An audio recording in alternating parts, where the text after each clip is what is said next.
बुढ़ा के बोले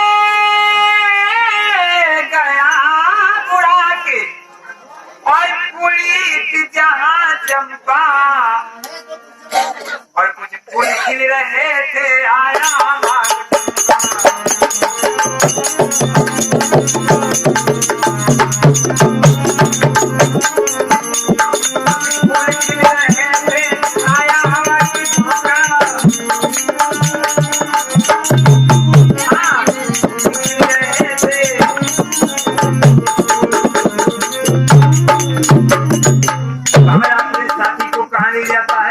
जहाँ चंपा के फूल फूले हुए हैं वहाँ ले जाकर के बिठला दिया और कुछ समय के बाद में उसके पास गया और पूछने लगा भैया बोला यू भंवर भाई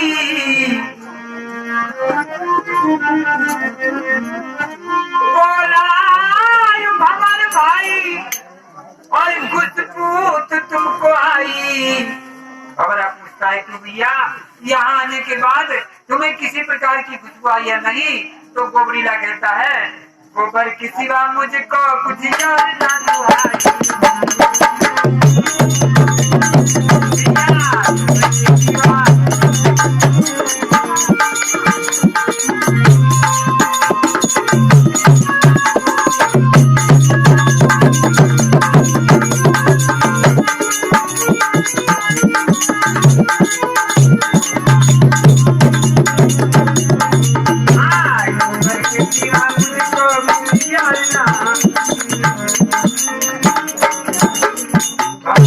भैया यहाँ आने के बाद तुम्हें खुशबू आई या नहीं? तो गोबरीला कहता भैया हमको सिवाय गोबर के कुछ नहीं मालूम पड़ता है। भंवरा सोचता है कि यहाँ तो केवल चंपा के ही फूले हुए हैं और हो सकता है इसे खुशबू न आती हो। फौरन वहाँ से उठा लेता है और कहाँ ले गया आपकी बार कुछ फूल थे जूही के कुछ फूल थे जूही के और के बड़ा निराला बिठलाया उसने उसको और खुशबू है में आला।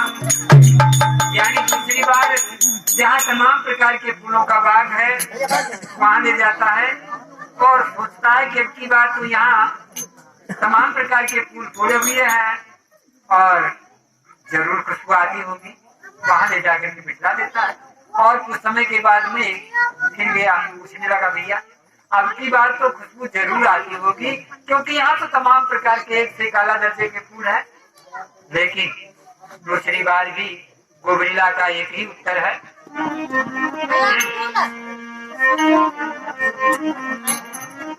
तो इसमें भी कुछ नहीं है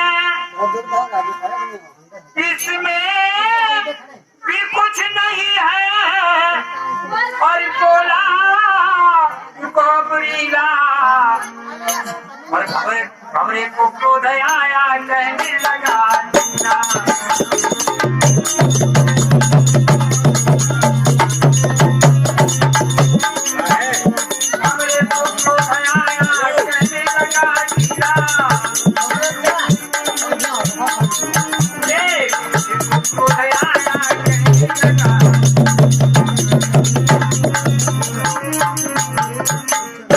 दूसरी बार भी आए गुड्डन भैया की तरफ से 21 मुद्रा सत्संग में आए। गोबरीला कहता भैया आपको सिवाय गोबर के और किसी भी प्रकार की खुशबू नहीं आती है। आप हमको जहाँ से लाए थे वहीं पहुँचा दें क्योंकि हमारे अंदर किसी प्रकार का कोई परिवर्तन किसी प्रकार की कोई खुशबू नहीं आती है सिवाय गोबर के। ये बात सुनते ही भंवरा चिंतित हो जाता है कि आखिर क्या बात है यहाँ तमाम प्रकार के फूल फूले होने के बावजूद और इसे किसी भी प्रकार की खुशबू नहीं आती है। आखिर कारण क्या है? सोचने लगा और सोचने में उसे उपाय समझाते कि वो क्या करता है।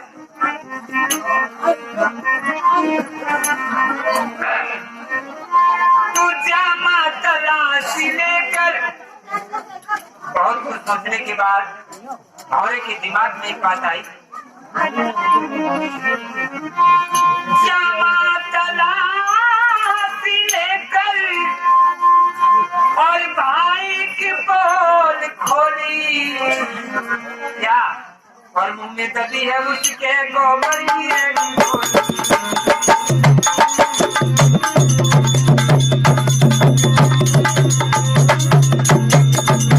दबी है उसके गोबर की एक गोली या दबी है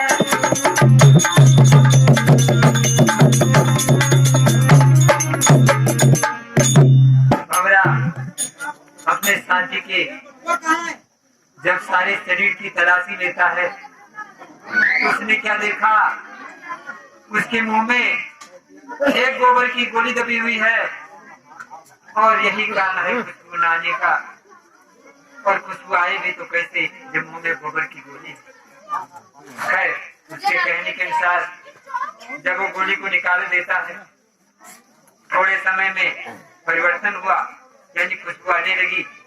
फिर ऐसा मस्त हुआ कि अपने घर को वापस जाना ही भूल जाता है। और भंवरे का तो नित्य का नियम था, सुबह वो बाग में जाता था, शाम को अपने घर को वापस आता। तो भंवरा तो अपने घर को वापस आ गया और गोबरीला ऐसा मस्त हुआ कि शाम को पुल बंद हुए उसी के साथ बंद हो जाता है। सुबह होते उस बाग में माली आता है।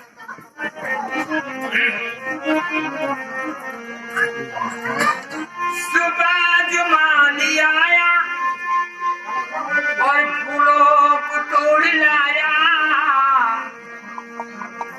उस बात की अधम को शंकर की सिर चढ़ाया।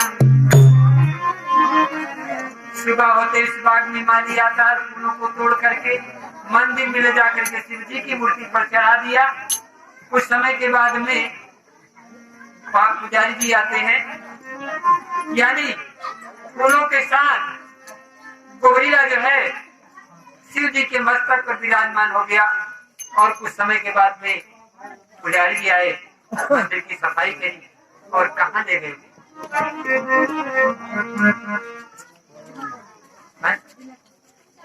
विनय कुमार की तरफ से भाई सत्संग में आए हैं। गुरु महाराज दया करें, पढ़े लिखे किसान।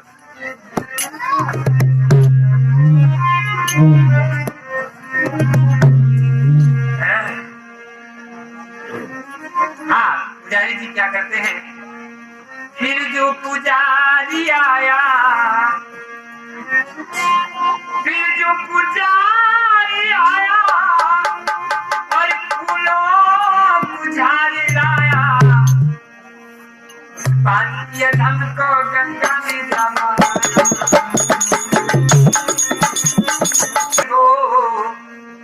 हमारा कहता है गोबरीले भाई आज तुम हमारी पीठ पर आकर के बैठ जाओ। मेरी पीठ पे जो बैठो और तुमको अभी उड़ाऊं, और जिस बांध पर सिलाया उस बांध में